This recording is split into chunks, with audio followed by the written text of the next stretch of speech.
Dream on. Spencer is a very special engine from the mainland. He belongs to the Duke and Duchess of Boxford. He's very fast, very shiny, and very strong.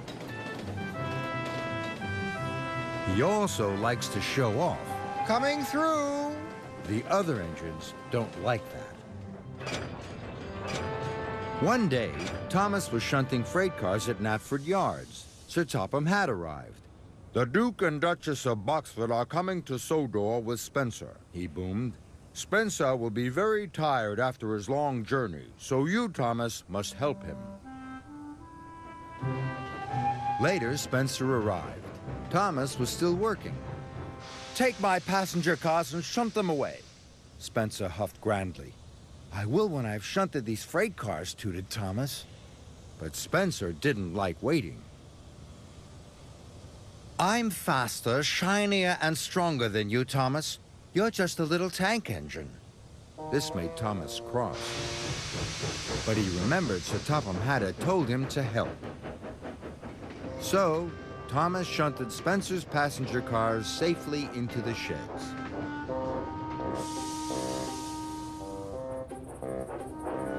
When Thomas arrived back at Tidmouth Sheds, he was very tired. Spencer was already there. "Anyone can shunt freight cars," wheezed Spencer, "but you have to be very special to pull the Duke and Duchess of Boxford." This made Thomas very cross. "I'll show that bossy boiler," Thomas puffed. "Tomorrow, I'm going to be faster, shinier, and stronger than Spencer." The next morning, Thomas had to collect freight cars from the smelters' yards. When Thomas reached the mainland, he decided he would go faster than Spencer. Thomas puffed faster and faster. Thomas steamed past Emily. "Slow down, Thomas," she whistled. "You'll never get round the bend." Thomas slammed on his brakes. "Whoa!" tooted Thomas, terrified. Luckily, he stopped just in time. "Maybe I can't be faster than Spencer," he chuffed, "but I can still be shinier and stronger." Later, Thomas was at the washdown. "I'd like the shiniest polish ever," he tooted. Thomas was rubbed and scrubbed until he sparkled and shone. It took a very long time. Toby pulled up next to Thomas. "Look, Toby," whooshed Thomas proudly. "I've never been so shiny." Toby had an urgent message for Thomas. "You have to shunt stone at the quarry," he steamed. "They're waiting for you now." So Thomas puffed quickly away. Thomas arrived at the quarry. "My," said Mavis, "you're the shiniest engine I've ever seen." Thomas was pleased. He puffed off proudly. Thomas's cars were filled with stone. All his sparkle and shine had gone. Thomas was very unhappy. He steamed off with his load of stone. Thomas came to Gordon's Hill. He had never puffed up it with such a heavy load. "I may not be faster or shinier than Spencer," tooted Thomas, "but I can still be stronger."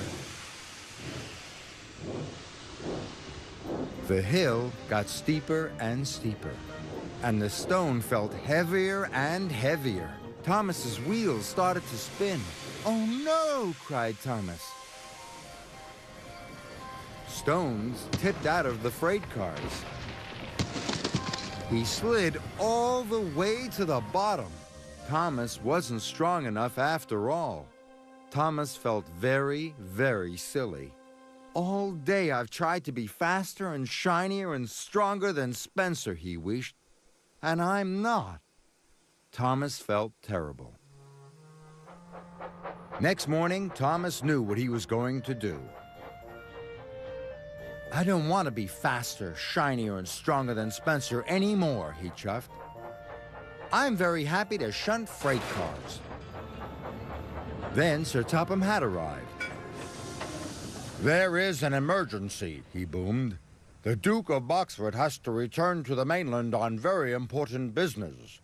Where are his special passenger cars? His cars are right at the back of the yard, sir, puffed Thomas. But don't worry, I can shunt them to the front very quickly. Well done, Thomas, said Sir Topham Hatt. Take them to Spencer immediately.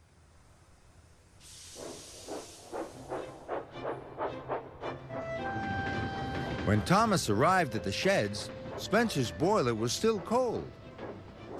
You might be the fastest, shiniest, and strongest engine, but you're the slowest to get fired up, Thomas tooted cheekily.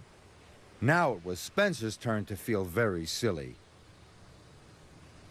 Then the Duke arrived. Why are you not ready, Spencer? I will miss my airplane, he said sternly. Thomas, you must take me to the airport. Yes, sir, tooted Thomas.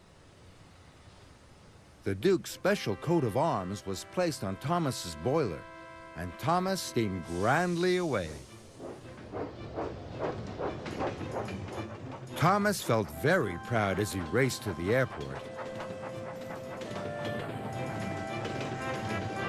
Thomas arrived just in time. Jeremy was waiting for them.